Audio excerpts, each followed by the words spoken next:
Hi friends, Tuesday மீலாங்கன்னு பார்க்கலாம் வாங்க. Monday evening போல் வந்து பார்த்தீங்கன்னா பசங்களுக்கு ஸ்நாக்ஸ் இல்லை அப்படின்னு சொல்லிட்டு வாங்கலான்னு போனோம். அப்படியே வந்து பார்த்தீங்கன்னா ஃப்ரூட்ஸ் எல்லாமே வாங்கிட்டு வந்தோம். அதனால் இன்றைக்கி பிரேக்ஃபாஸ்ட்டுக்கு வந்து பார்த்தீங்கன்னா ஃப்ரூட்ஸ் தான் கட் பண்ணி வைக்க போகிறேன். இட்லிக்கு மாவு அரைக்கலாம்னு சொல்லிட்டு அரிசி எல்லாமே கழுவி ஊற வச்சுருக்கேன். சமையல் வேலையை நடந்துகிட்டே இருக்குது. வாழைக்காய் பொரியல், அதுக்கப்புறம் கத்திரிக்காய், அவரைக்காய், முள்ளங்கிலாம் போட்டு சாம்பார் கொஞ்சம் தனியாக தான் வச்சுருக்கேன். அப்போ தான் வந்து இந்த ரேஷன் பருப்புக்கு வந்து பார்த்திங்கன்னா இந்த மாதிரி சாம்பார் வச்சா தான் கொஞ்சம் நல்லா இருக்காமல் இருக்குது. பாப்பா வந்து பார்த்திங்கன்னா தூக்குங்கன்னு சொல்லிட்டு ஒரே இடம் அப்புறம் கொண்டாந்து தூக்கி வச்சுட்டு விட்டுட்டு அதுக்கப்புறம் அவங்களுக்கு சத்து மாவு களி தான் வந்து கலரிட்டு இருக்கேன். சூப்பராக இருக்கும்.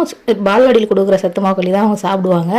வாழைப்பழம் சாப்பிடுவாங்க. மற்ற ஃப்ரூட்ஸ்லாம் எதுவுமே சாப்பிட்றதில்ல. அதனால் வந்து பார்த்திங்கன்னா அவங்களுக்கு மட்டும் தனியாக கலரிட்டு இருக்கேன். லஞ்ச் எல்லாமே பேக் பண்ணி வச்சதுக்கப்புறமா இட்லிக்கு வந்து அரிசி ஊற வச்சோம் பார்த்திங்களா, அதை வந்து 11:30 அரைச்சி முடிச்சிருவேன். நைட்டுக்கு அப்போ தான் வந்து பார்த்திங்கன்னா இட்லியோ தோசையோ சுடுறதுக்கு வந்து கரெக்டாக இருக்கும். நான் காலையில் எழுந்ததுமே அரிசி ஊற வச்சுருவேன்.